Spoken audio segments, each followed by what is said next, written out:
Not that we want to gossip about people. No, never. No, we don't, because we're talking about a friend of the show. There are rumors going around that Jennifer Lopez and Ben Affleck are splitting up. The tabloids are all over it. If you guys don't know, there were always rumors back in 2000 that one of the reasons things didn't work out between JLo and Ben is because they thought that JLo was like some Puerto Rican Bronx garbage. I want to read something that she wrote in the book. She writes, "I had fought so hard," this is about her relationship with you, "to keep things together, but you can't fit a square peg in a round hole. In this moment, I realized that no matter how hard it would be, the best thing I could do was to walk away." This divorce drama is getting wilder by the day, as JLo's previous love interests are coming forward to expose her alleged toxic behavior. Marc Anthony has come out of the shadows to expose the real reason their marriage didn't last long. Although failed marriages are not rare in the entertainment industry, but 5 consecutive short-lived relationships are an accomplishment on its own. So without further ado, let's get into it.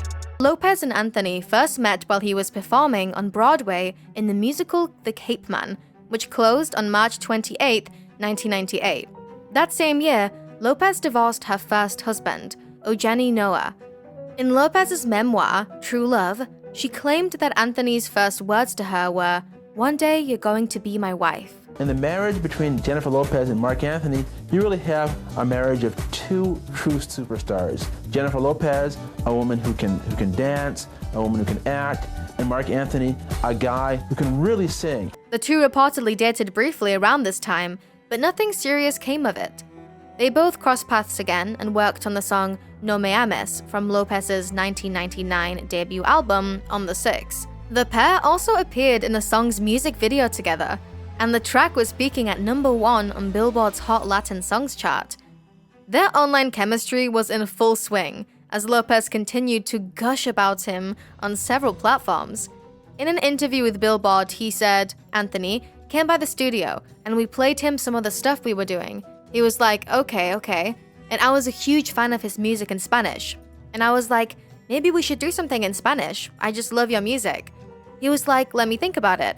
He left the studio, and literally 5 minutes after he left, he called and said, "I have the song for us. It's an old Italian song called Non Amami, and we can translate it into Spanish, do it as a ballad, and do it as a salsa record." But Affleck and Anthony were almost rivals for a short period of time. In 2000, Anthony married former Miss Universe, Dayanara Torres, in Las Vegas, who eventually divorced in 2004. Anthony had his eyes on JLo after she started dating Ben Affleck back in 2002. During this time, Lopez was also going through a divorce from her second husband, Chris Judd.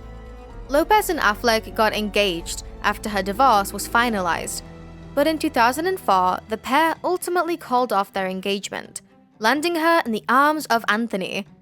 The former pair released a statement for delaying the wedding first before ultimately calling it off. "Due to the excessive media attention surrounding our wedding, we have decided to postpone the date.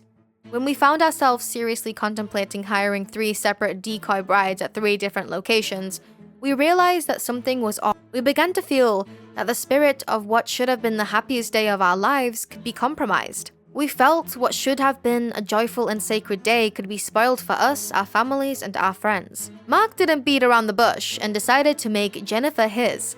Anthony picked up where they left off in the beginning of 2004, finally becoming an item, all while maintaining a low-key relationship status.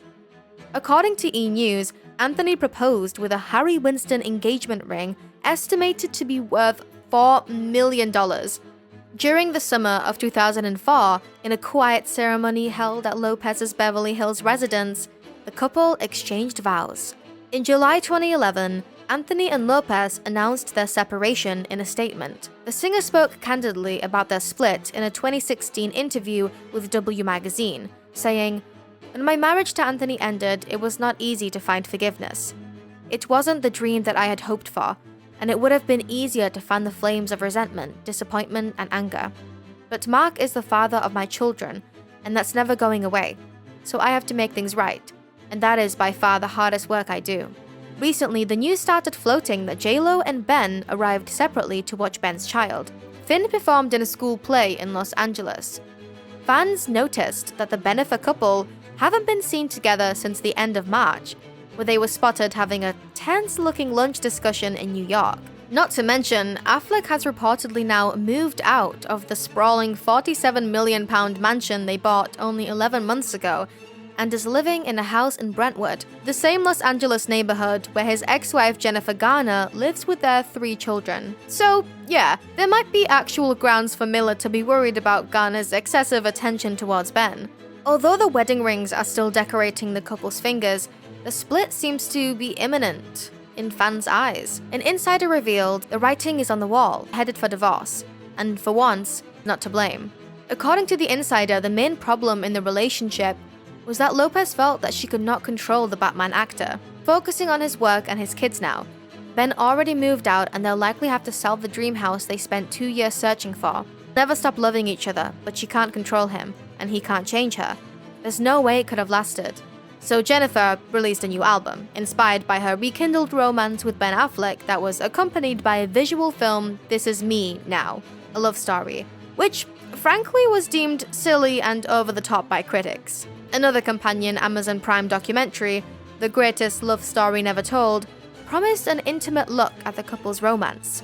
However, its choice of title, given the couple's first cancelled wedding due to excessive media attention, raised questions about judgment and the future of their relationship. Far from warming fans' hearts, the documentary fueled backlash, with some viewers dubbing the star out of touch and delusional. Understandably, much of the online criticism stemmed from failure to connect with her audience or evolve her image.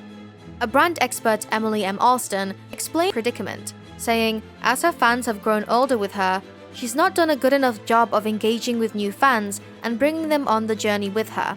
As with any launch, product-market fit is important.